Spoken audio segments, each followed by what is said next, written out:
We're at that stage of the evening where I'll hand over to Minister McConalogue, who will give his reflections on this evening's webinar and indeed the whole week that has been Antimicrobial Awareness and Animal Health Awareness Week.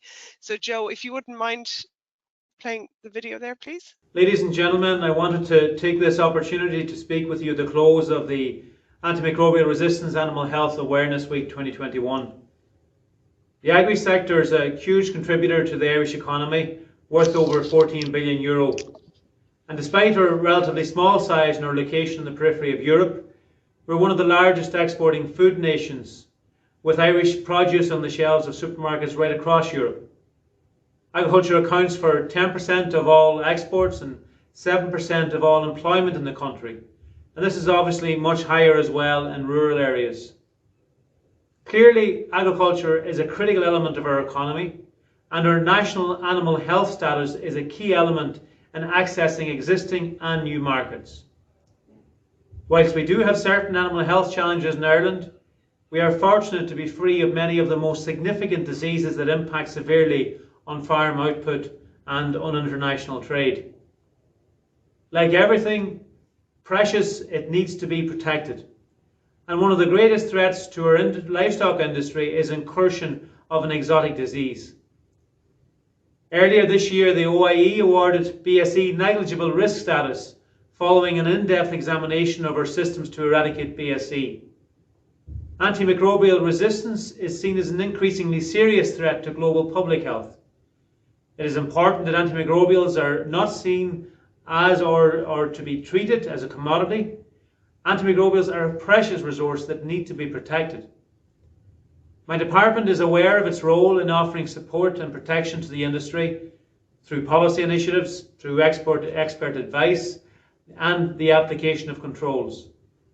But there's also an onus on us and a responsibility on all stakeholders within the industry to play their part in protecting the industry as set out in the National Farmed Animal Health Strategy, the National Biosecurity Strategy, and in INAP2, our second National Action Plan to address AMR, launched last week. Animal Health Awareness Week had its origin in a review of my department's early warning surveillance systems to detect the incursion of exotic diseases. The 2001 foot and mouth disease outbreak in one holding in the northeast of the country cost $210 million nationally. A subsequent analysis concluded a more extensive outbreak could have cost the industry over €5 billion. The consequences of an exotic disease outbreak are eye-watering.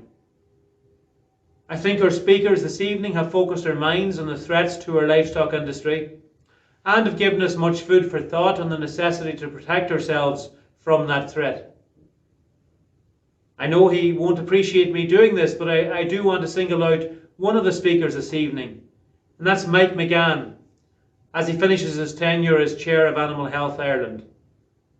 Mike has been and will continue to be one of the great leaders of the agri-food sector.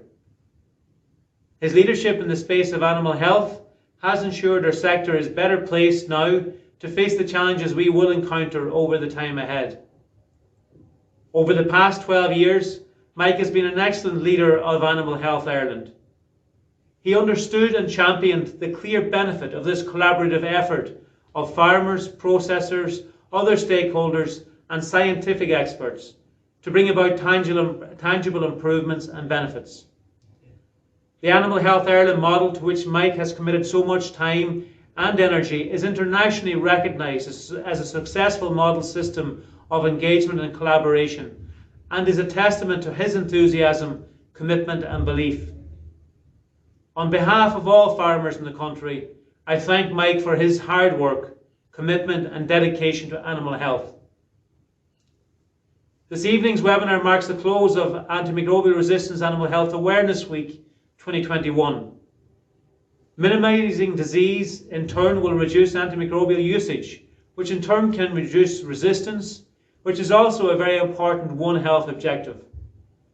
Therefore, it was entirely appropriate for the AMR and surveillance teams within my department to join forces to raise awareness of these important issues over the course of the past week. There is an intrinsic link between animal health and addressing antimicrobial resistance. But the other key action to address AMR is to use antimicrobials as prudently as possible. Responsible use of antimicrobials ensures that human health and also animal health and welfare are protected, as well as our shared environment. This week coincides with World Antimicrobial Awareness Week, which is now a global event. We were reminded that antimicrobials must be guarded closely so that they retain their efficacy. I'm delighted to see the involvement of the medical profession in our opening webinar on AMR, emphasising that the issue of AMR is one of the main One Health issues facing us all. Livestock with suboptimal health not only produce substantially less than their healthy comrades, they continue to emit as much waste, including greenhouse gases, as their healthy counterparts. It is imperative that the health of our livestock is optimised to ensure livestock production is as efficient and sustainable as it possibly can be. I recently learned that a severe case of pneumonia in a dairy herd had the potential to increase calving intervals by up to 12% in subsequent lactations. And scour as a calf was associated with a significant reduction in milk yield in a cow's first lactation.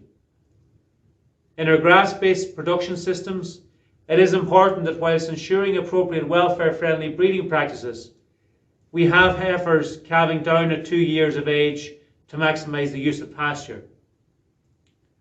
Healthy animals are more profitable and they are more sustainable.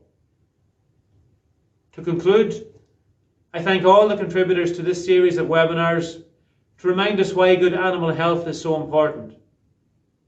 I want to thank all the organisations which collaborated with my department to make this week a real success.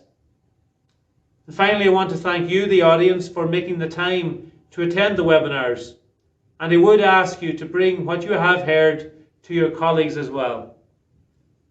Good night to you all, stay safe, and I will now hand you back to our host, June Fanning. Thank you very much. Thank you, Minister.